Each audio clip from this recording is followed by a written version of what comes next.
नमस्कार साथियों, मैं बालमुकुंद धुरिया। उत्तर प्रदेश से लेकर पूरे देश में पहले चरण के प्रचार का शोर थमने वाला है और पहले चरण की पहली वोटिंग होने वाली है। इसी बीच एक महत्वपूर्ण बात हुई। आज गाजियाबाद में इंडिया गठबंधन के दो बड़े नेताओं ने प्रेस कॉन्फ्रेंस किया। उत्तर प्रदेश में इंडिया गठबंधन के जो सबसे पावरफुल घटक हैं समाजवादी पार्टी अखिलेश यादव जी, और राष्ट्रीय स्तर पे कांग्रेस छत्रप है इंडिया गठबंधन की, जिसके इर्द गिर्द पूरा गठबंधन बना है, उसके नेता राहुल गांधी और भी लोग थे प्रेस कॉन्फ्रेंस में। उत्तर प्रदेश के भीतर ओपन प्रेस कॉन्फ्रेंस इन लोगों ने पहले दौर के चुनाव में वोटिंग के पहले की। ये बड़ी बात है और आप सुनेंगे अखिलेश यादव जी को, राहुल जी को, तो कैसे पिछले दौर के गठबंधन के बाद इस दौर के गठबंधन में आज के दिन दोनों नेताओं में कितनी पॉलिटिकल परिपक्वता आई है और किस तरह से राजनीति को किस नए नजरिए से लोग देख रहे हैं, ये आपको समझ में आएगा। कुछ बातें बहुत अच्छी लगी। अखिलेश जी ने जो टोन किया कि INDI ये इंडिया होता है, लेकिन भारत के प्रधानमंत्री और तमाम मीडिया घराने भी इंडिया गठबंधन को इंडी गठबंधन कह रहे हैं। इसका मतलब है कि कितनी चीप स्तर पे पॉलिटिक्स को वो समझते हैं और इसी तरह से मिनिमाइज करके लोगों का उपहास जो इनका एक खेल होता है वो चल रहा है। राहुल जी ने भी बहुत गंभीरता से सवालों का जवाब दिया और बहुत दिनों बाद, जैसा हम लोग पहले भी कहते रहे हैं कि इन 10 सालों में राहुल गांधी जी में जबरदस्त उनके खुद के चरित्र का निर्माण हुआ है। राहुल बने हैं तो एकदम उन्होंने सपाट तरीके से कहा कि ये विचारधारा की लड़ाई है और दो विचारों की लड़ाई है। गरीबों मजदूरों को उन्होंने बहुत सारे अपने एजेंडे भी बताए। उन्होंने बहुत सारे बात भी बताए कि हम नौजवानों के लिए और छात्रों के लिए और किसानों के लिए, महिलाओं के लिए क्या क्या करेंगे, और एक कोऑर्डिनेशन दिखा। अखिलेश जी से जब पूछा गया, लोगों ने पूछा कि ये तो राहुल जी जो बता रहे हैं वो अपना कांग्रेस का एजेंडा, अपने मैनिफेस्टो की बात कर रहे हैं, क्या समाजवादी इससे सहमत है कि आपका अलग से भी कुछ होगा? तो अखिलेश जी ने तो जो कहा सो कहा। राहुल जी ने भी कहा कि हम लोग एक दूसरे से कंसल्ट करके चीज़ों को बनाते हैं और कल को मौका मिलेगा तो और अच्छी तरीके से एक दूसरे से बातचीत करके चीज़ों को हल करेंगे। और फिर अखिलेश जी ने उस पर टोन भी कसा कि ये वो वाला गठबंधन नहीं है कि वहाँ दो लोगों की चलती है और किसी की सुनी नहीं जाती है। तो कुल मिला के एक सकारात्मक पहलू दिख रहा है। और इंडिया गठबंधन उत्तर प्रदेश में जिस मजबूती के साथ समाजवादी पार्टी के राष्ट्रीय अध्यक्ष अखिलेश यादव जी और कांग्रेस के बड़े लीडर्स जिस कोऑर्डिनेशन के साथ चुनाव मैदान में हैं, उससे ये लग रहा है कि उत्तर प्रदेश में इंडिया गठबंधन मजबूत स्थिति में लड़ रही है और NDA मोदी जी वाला जो गठबंधन है, उस गठबंधन का यहाँ इस बार वो रूप नहीं दिखेगा। इस बार शर्तिया पिछला परफॉर्मेंस बीजेपी नहीं दोहरा पाएगी और कितना नीचे जाएगी ये 4 को पता चलेगा। लेकिन एक बात बड़ी मजेदार है कि ये ऐसे भी दिख रहा है कि आज रामनवमी को जिस तरह से बड़े पैमाने पे मनाने का अभियान लोग चलाए, लेकिन पूरे लखनऊ में हमने घूमा, उस तरह का कोई आवेग, उस तरह का कोई उत्साह लोगों में कहीं दिखा नहीं। जब लखनऊ का ये हाल है तो कुछ लोगों को अयोध्या बुला के आप TRP बढ़ा सकते हैं, लेकिन जनता जो वाजिब सवालों से त्रस्त है, महंगाई से, बेरोजगारी से, उसका जवाब अब अध्यात्म खुजवाने से नहीं मिलेगा, उसका जवाब देना पड़ेगा। आप भी सोचिएगा, वोट आपको भी देना है, वोट देने जरूर जाइए और वोट देते समय जरूर सोचिए कि आप अपने लिए लड़ रहे हैं कि किसी और के लिए लड़ रहे हैं। फिलहाल नेताओं को सुनिए, अच्छा लगेगा। और मोदी जी को भी चाहिए कि इसी तरह से प्रेस कॉन्फ्रेंस करें। वो सेटेड जवाब करने से कुछ हल नहीं होगा और उससे कुछ बनेगा बिगड़ेगा नहीं। देश सही में मोदी जी को नहीं जान पा रहा है। मोदी जी के ऊपर बहुत आवरण चढ़ा हुआ है। जो 4-10 पत्रकार जब एक साथ सवाल पूछेंगे, उसका जो जवाब आएगा वही बता पाएगा कि वास्तव में मोदी जी है क्या।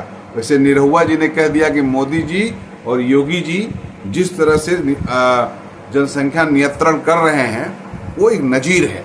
इस तरह की बहुत सारी बातें हैं। फिलहाल सुनिए, अच्छा लगेगा। नमस्कार।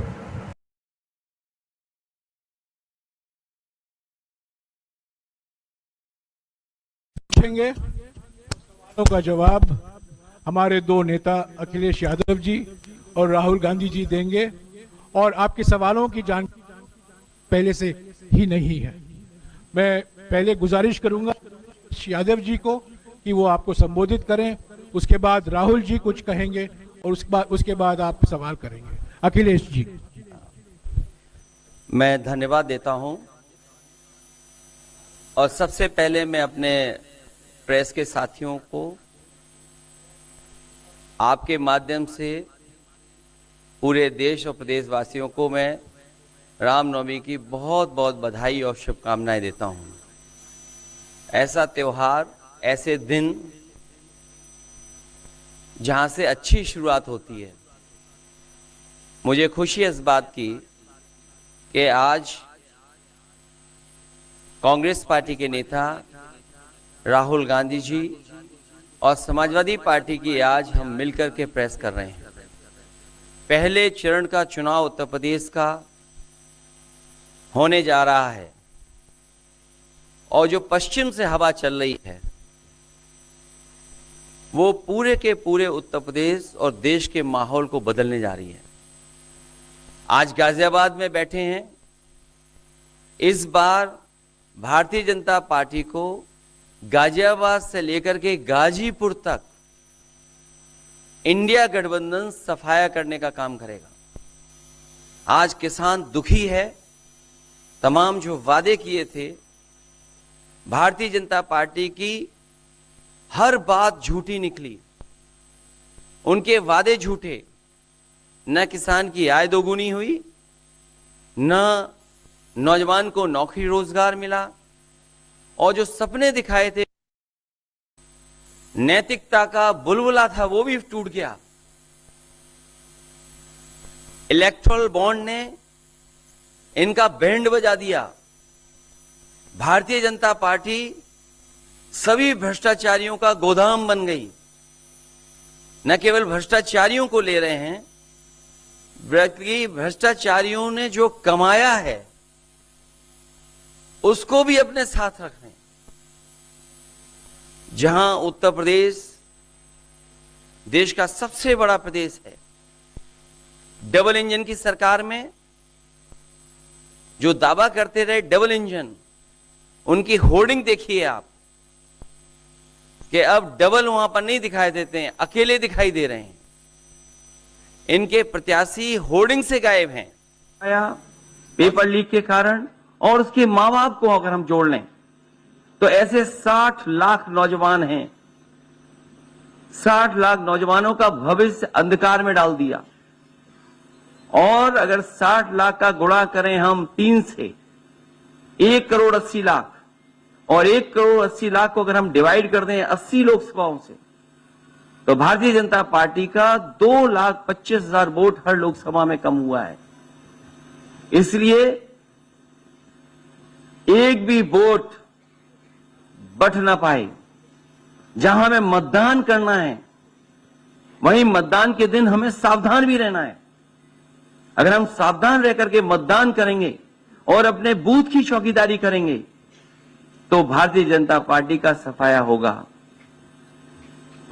आने वाले चुनाव में, ये देश का चुनाव है, देश की जनता बदलाव चाहती है, और बदलाव की हवा पश्चिम से उत्तर प्रदेश से चल रही है। और मुझे पूरा उम्मीद है आने वाले समय में इंडिया गठबंधन और नई सरकार देश में दिखाई देगी। शुक्रिया अखिलेश जी। राहुल जी।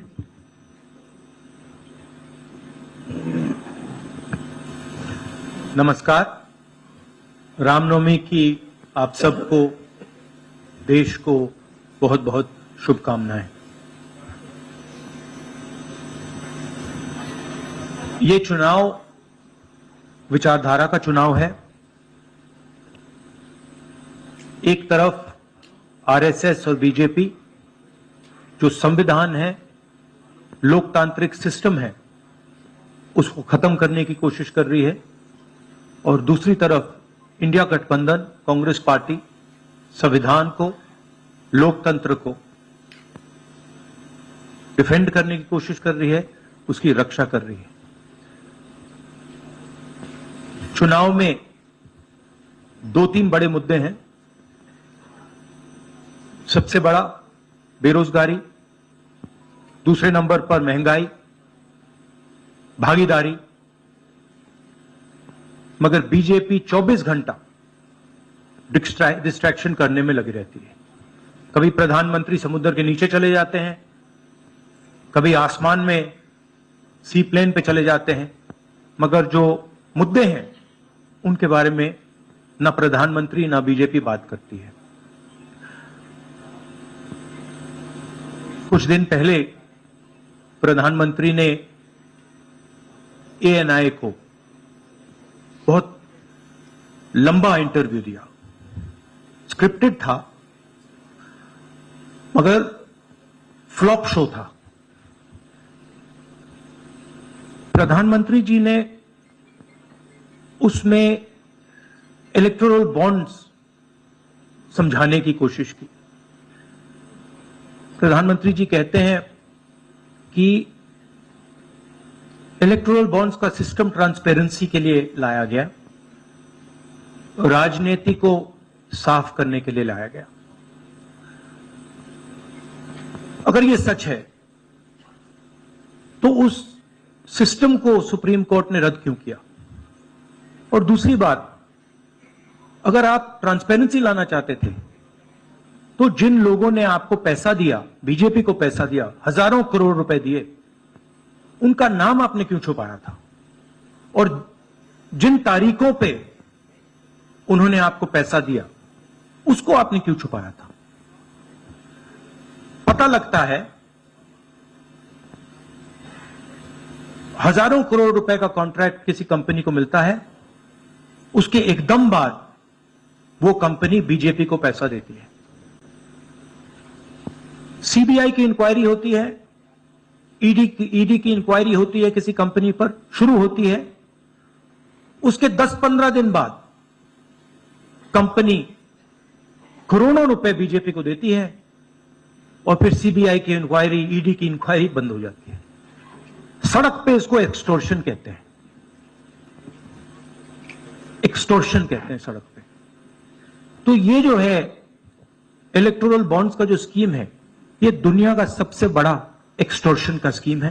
हिंदुस्तान के सारे बिजनेसमैन इस बात को समझते हैं, जानते हैं, और प्रधानमंत्री जितनी भी सफाई देना चाहें कोई फर्क नहीं पड़ने वाला है, क्योंकि पूरा देश जानता है कि प्रधानमंत्री भ्रष्टाचार के चैंपियन है। धन्यवाद। शुक्रिया राहुल जी। अच्छा, एक और बात, आपने जयराम जी आपने कहा कि जो भी आपको क्वेश्चंस पूछने हैं आप पूछेंगे और ये ओपन एंडेड प्रेस कॉन्फ्रेंस है। बट इसमें एक और बात, मुझे पहले ही 2-3 बीजेपी वाले क्वेश्चंस पता लग जाते हैं, तो वो तो गारंटी पूछे जाएंगे, तो उनके लिए मैं तैयार हूं। आजकल गारंटी का जमाना है राहुल जी। पहला सवाल महिकार सिंह जी, हिंदुस्तान हिंदी डेली से।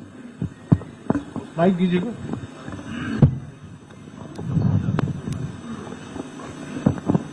राहुल जी, स्वागत है आपका।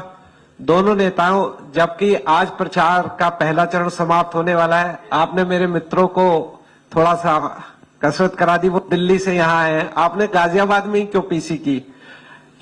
यूपी और दिल्ली छोड़ के गाजियाबाद में पीसी हो रही है। दूसरा सवाल ये है राहुल जी से कि लोग तो गुजरात छोड़कर पीएम बनने के लिए बनारस आते हैं, आप बाय नाइट चले गए, तो क्या अमेठी या रायबरेली से आप ये बीजेपी वाला क्वेश्चन है। ये पत्रकार का सवाल। पहले ही opening ball BJP question. Very good, शाबाश। देखिए, अमेठी के बाद कांग्रेस का डिसीजन है, जो भी मुझे ऑर्डर मिलेगा मैं वो करूंगा। सीईसी मीटिंग, हमारी पार्टी में सीईसी मीटिंग्स में ये डिसीजन लिए जाते हैं बट पहला बीजेपी का question, good question, thank you. Amar Ujala से निशा,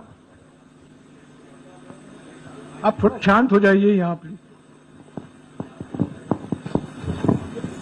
बहुत बहुत स्वागत है। मेरा सवाल आपसे ये है कि यूपी में न केवल यूपी में बल्कि पूरे देश में इस बार कांग्रेस ने अपने बहुत कम प्रत्याशी 268 अभी तक सामने आए हैं और यूपी में तो 80 सीटों के मुकाबले केवल 17 सीट हैं।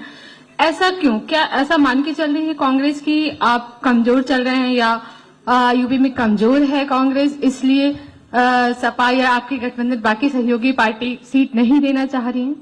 नहीं, हमने डिसीजन लिया है कि इंडिया गठबंधन चुनाव लड़ेगा और हमने सीट शेयरिंग की है और ओपन माइंडेड तरीके से दिल खोल के हमने सीट शेयरिंग की है। हम चाहते हैं कि थोड़ी सी हम फ्लेक्सिबिलिटी दिखाएं और ओपन माइंडेड तरीके से हम चुनाव लड़ें, इसीलिए हमने स्पेस हम अपने पार्टनर्स को दी है, पर इसका कोई कमजोरी का मतलब नहीं है। पीटीआई से अनवर। राहुल जी, मेरा सवाल आपसे है कि पिछले बार जो आप दोनों लोगों का गठबंधन था वो सफल नहीं हो सका उत्तर प्रदेश में। एक बार फिर आप लोग साथ आए हैं और प्रधानमंत्री ने पिछले दिनों कहा कि ये दो लड़कों की फ्लॉप फिल्म है जो इस बार भी फ्लॉप होगी। तो आगे आप क्या उम्मीद कर रहे हैं इस गठबंधन से? उत्तर प्रदेश में कितनी सफलता मिलेगी और कितनी सीटों की उम्मीद है इस बार आप लोगों को? देखिए, मैं सीट्स का प्रेडिक्शन तो नहीं करता हूं, जनरल बात कह सकता हूं कि बीजेपी को मुझे लग रहा था 15-20 दिन पहले कि 180 से 180 तक जाएंगे, अब मुझे लग रहा है 150 तक जाएंगे। हर स्टेट में हमें रिपोर्ट मिल रही है कि हमारा चुनाव इंप्रूव कर रहा है और अंडर करंट है। जहां तक गठबंधन की बात है, यूपी गठबंधन की बात है, बड़ा पावरफुल गठबंधन है और बहुत अच्छा परफॉर्मेंस होगा हमारा उत्तर प्रदेश में। दैनिक जागरण से आदित्य त्रिपाठी। आप दोनों का बहुत बहुत स्वागत है। मेरा प्रश्न यह है कि उत्तर प्रदेश में एनडीए गठबंधन रोकने के लिए आपकी क्या रणनीति है? सॉरी, क्या? उत्तर प्रदेश में एनडीए गठबंधन को रोकने के लिए आपकी क्या रणनीति, आप दोनों लोगों की? उत्तर प्रदेश में नेशनल लेवल पे मैं आपको हमारा फाउंडेशन बता देता हूं और वही आइडियाज हम उत्तर प्रदेश में भी चलाएंगे। देखिए, पिछले 10 सालों में नरेंद्र मोदी जी ने नोटबंदी करके, गलत जीएसटी लागू करके और जो बड़े बड़े अरबपति हैं, अदानी जी हैं, उनका पूरा सपोर्ट करके जो रोजगार पैदा करने का सिस्टम था उसको उन्होंने खत्म कर दिया है।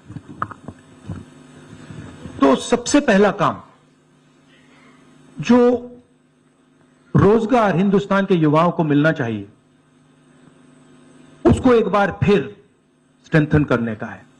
उसके लिए हमने अपने मैनिफेस्टो में 2-3 आइडियाज दिए हैं। एक आइडिया रेवोल्यूशनरी आइडिया है, होती है, तो हमने डिसाइड किया है कि हिंदुस्तान के उत्तर प्रदेश के सब ग्रेजुएट्स को, डिप्लोमा होल्डर्स को हम अप्रेंटिसशिप का अधिकार देंगे। जो भी अप्रेंटिसशिप करना चाहेगा उसको प्राइवेट सेक्टर में, पब्लिक सेक्टर में, सरकार में अधिकार मिलेगा, अप्रेंटिसशिप का अधिकार मिलेगा, ट्रेनिंग होगी और 1 लाख रुपए साल का, 8,500 रुपए महीने का उस युवा के बैंक अकाउंट में हम डालेंगे और ये करोड़ों युवाओं के लिए हम अधिकार दे रहे हैं। इससे एक ट्रेन्ड मैन पावर तैयार होगा, प्राइवेट कंपनीज को भी इसका फायदा होगा, सरकार को भी इसका फायदा होगा और एक प्रकार से युवाओं के लिए ये एक जॉब मार्केट में एंट्री का सिस्टम हो जाएगा। दूसरी चीज, 3 लाख 30 लाख सरकारी रोजगार हैं जो नरेंद्र मोदी भर नहीं रहे हैं। वो वैकेंसीज हम युवाओं को देने जा रहे हैं। पेपर लीक की बात हुई है, उसके लिए हम कानून बनाएंगे, उसको हम खत्म कर देंगे। तो ये बात हुई युवाओं की। एक और हमारा आइडिया, क्रांतिकारी आइडिया, और ये उत्तर प्रदेश की महिलाओं को बहुत फायदा मिलेगा इससे। हर गरीब परिवार की हम लिस्ट बनाएंगे और हर गरीब परिवार में से हम एक महिला को चुनेंगे और उसके बैंक अकाउंट में महीने के 8,500 रुपए, साल के 1 लाख रुपए सरकार हर महीने बैंक अकाउंट में डालने जा रही है। किसानों की बात, किसान सिर्फ 2 चीजें मांग रहा है। नरेंद्र मोदी से 10 साल मांगा, हमें सही दाम दिलवा दीजिए, और जैसे आपने 16 लाख करोड़ रुपए, मतलब 24 साल का मनरेगा आपने अदानी जैसे लोगों का माफ किया, वैसा ही आप हमारा भी माफ कर दीजिए। और नरेंद्र मोदी मना करते हैं, उन पर फायरिंग करवा देते हैं, उनको डरा देते हैं। तो हमने लीगल एमएसपी का निर्णय ले लिया है। हिंदुस्तान में पहली बार लीगली गारंटीड एमएसपी होगी और हम उनका, किसानों का कर्जा माफ करने जा रहे हैं। यही मेन मुद्दे हैं चुनाव में। बीजेपी का मैनिफेस्टो देखेंगे तो उसमें आपको उसका जो फाउंडेशन है, 2 चीजें हैं। एक कि वो शायद 10-15 साल बाद ओलंपिक गेम्स इंडिया लाएंगे, और दूसरा 1 या 2 व्यक्तियों को वो चांद पे पहुंचा देंगे। तो ये बेसिकली चुनाव चल रहा है। शुक्रिया राहुल जी। अगले 3-4 सवाल आप कृपया अखिलेश जी से पूछेगा। एएनआई से शालिनी।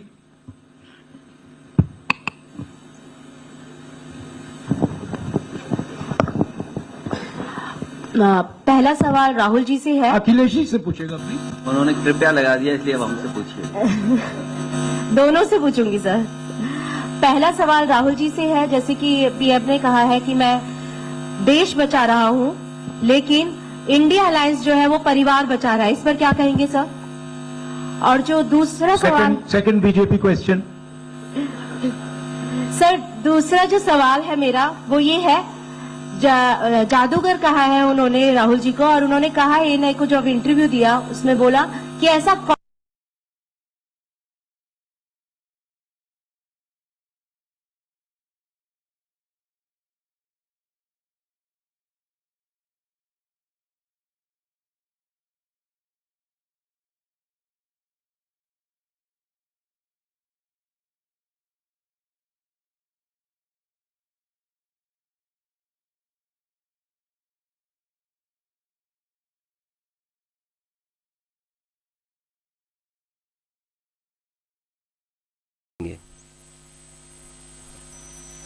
और गाजियाबाद में कार्यक्रम इसलिए किया है क्योंकि हम दोनों लोगों ने संकल्प लिया है।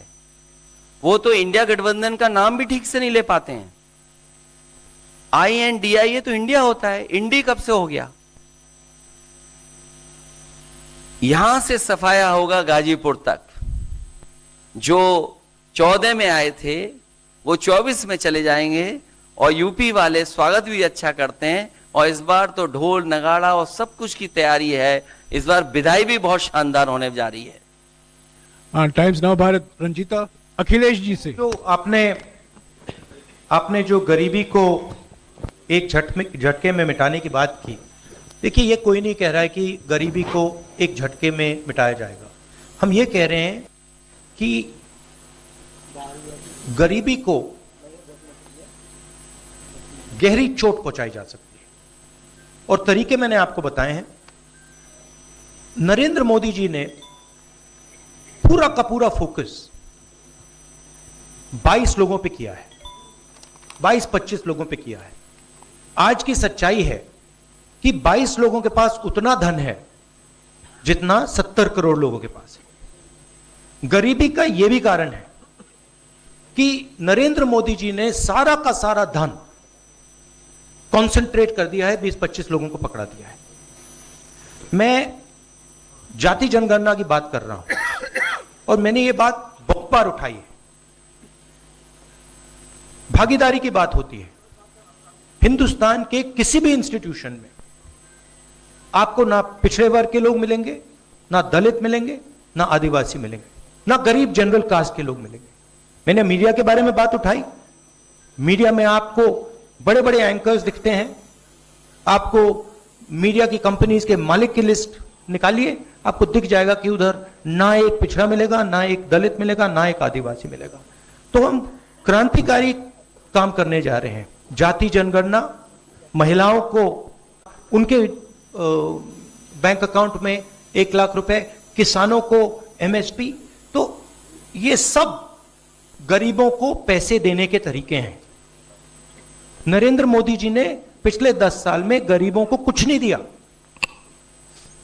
तो ये हम करने जा रहे हैं। हाँ रंजीता, अखिलेश जी से। हाँ, अखिलेश जी से ही सवाल है। राहुल जी ने अभी जितनी भी चीजें कही, अखिलेश जी से नहीं, मैं सवाल पहले जितनी भी चीजें कही वो तमाम चीजें कांग्रेस के घोषणा पत्र में है। क्या इंडिया गठबंधन का अपना कोई साझा जो है वो मैनिफेस्टो होगा? अखिलेश जी, क्या जो राहुल जी कह रहे हैं क्या वही तमाम चीजें सपा की भी है, या सपा कुछ अलग भी घोषणाएं कर रही है चुनाव में? इंडिया गठबंधन नई उम्मीद है, और जैसा कि राहुल जी ने कहा कि उनके मैनिफेस्टो में बहुत सारी चीज़ें हैं जिससे गरीबी दूर की जा सकती है। उसी से जोड़ करके मैं ये कहना चाहता हूँ कि जिस समय हमारा देश का किसान खुशहाल हो जाएगा, जिस दिन देश के किसान को अपनी लाभकारी मूल्य मिलने लगेगा फसल का, और मैं समझता हूँ जितने भी राजनीतिक दल हैं और खासकर जो इंडिया गठबंधन के साथी हैं, वो ये बात कह रहे हैं कि हम एमएसपी की गारंटी देंगे या किसानों को लाभकारी मूल्य देंगे, और जिस दिन भारत सरकार किसानों की आय बढ़ा देगी, गरीबी दूर होना शुरू हो जाएगी। और मैं कई मौकों पर कह रहा हूं कि जाति जनगणना भी एक हमारा मुद्दा है। बिना सामाजिक न्याय के, बिना जाति की गैर बराबरी खत्म किए हुए हम अपने समाज को आगे नहीं बढ़ा सकते। और जैसा राहुल जी ने कहा कि खुशहाली के लिए जाति जनगणना जरूरी है, तो जाति जनगणना, सामाजिक न्याय और पीढ़ी की लड़ाई को लेकर के हम चलेंगे। उससे गरीबी भी दूर होगी और मान सम्मान भी मिलेगा। विक्रांत, एक चीज और देखिए, ये जो हमारा मैनिफेस्टो है, ये जरूर कांग्रेस पार्टी का मैनिफेस्टो है, मगर इसमें जो आइडियाज हैं वो इंडिया गठबंधन उनकी आइडियोलॉजी के आइडियाज हैं। और अगर समाजवादी पार्टी का कोई सजेशन हो या किसी और भी इंडिया गठबंधन की पार्टी का सजेशन हो, उसको हम सब ऑन बोर्ड करेंगे। तो हमारा मतलब जॉइंटली काम होता है। हम बातचीत करके, कंसल्ट करके काम करते हैं और फ्लेक्सिबिलिटी दिखाते हैं। और हम लोग G20 की तरह नहीं है, केवल 2 का चलता हो, बाकी सब 0 हो। साथ आए हैं, आखिर क्या वो मोमेंट क्या था जब दोनों के दिल में आया कि हाँ हमको साथ आना चाहिए, जरूरी है? 7 साल बाद दोनों के दिल में कब ये मोमेंट आया कि हाँ चलना है साथ? मूवमेंट क्यों बताना, हम साथ आ गए और साथ आ गए, साथ आ गए, यही मूवमेंट है।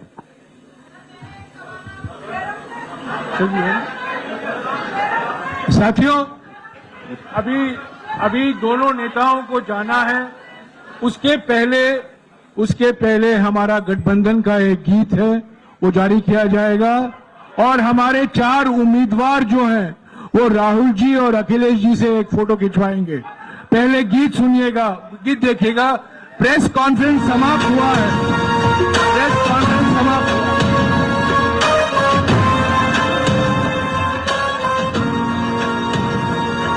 गठबंधन है, ये इंडिया का गठबंधन है, गठबंधन है, ये इंडिया का गठबंधन है। दिल्ली में प्रवेश की खातिर राहुल और अखिलेश की खातिर संविधान बचाना है तो वोट करो इस देश की खातिर। उम्मीद किसानों की से, मजदूरों की आस यही है, देश बदलना है इनको ही, बहनों का विश्वास यही है, जन जन की आवाज यही है, दिल्ली में प्रवेश की खातिर, राहुल और अखिलेश की खातिर, वोट करो इस देश की खातिर, वोट करो इस देश की खातिर,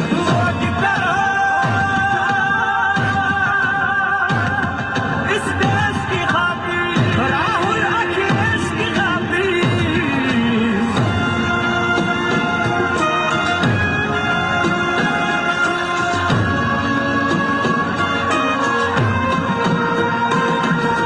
साध बचाए लोकतंत्र को, अब तो इन्हीं से आशा है, सच पूछो तो इनका जीवन, समाजवाद की परिभाषा है, अब भारत का नारा यही है, दिल्ली में प्रवेश की खातिर, राहुल और अखिलेश की खातिर, वोट करो इस देश की खातिर, गठबंधन है ये इंडिया का गठबंधन है, गठबंधन है ये इंडिया का गठबंधन है।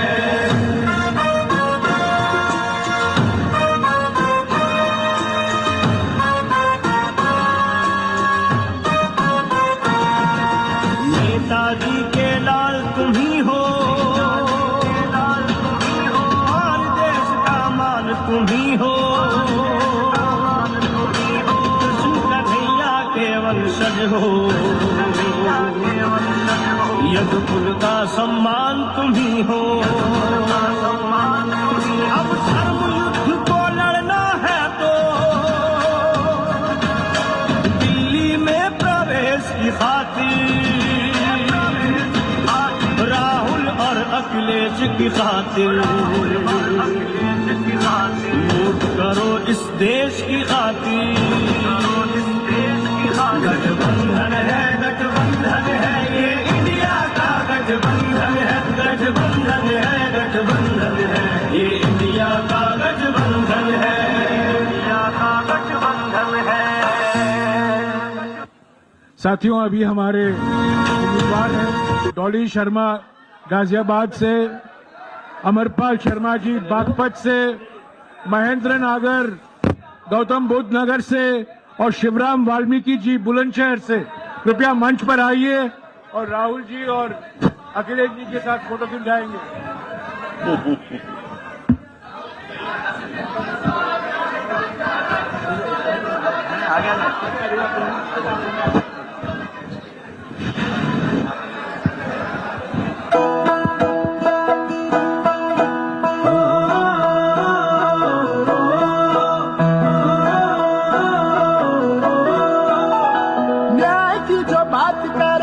की जरूरत है, हक की जो बात करे देश देता हिम्मत है, युवाओं में जाकर एक जज्बा जगाकर हम नौकरियां पक्की करेंगे, किसानों के हक में जुड़े हम रहेंगे, हर एक की तरक्की करेंगे।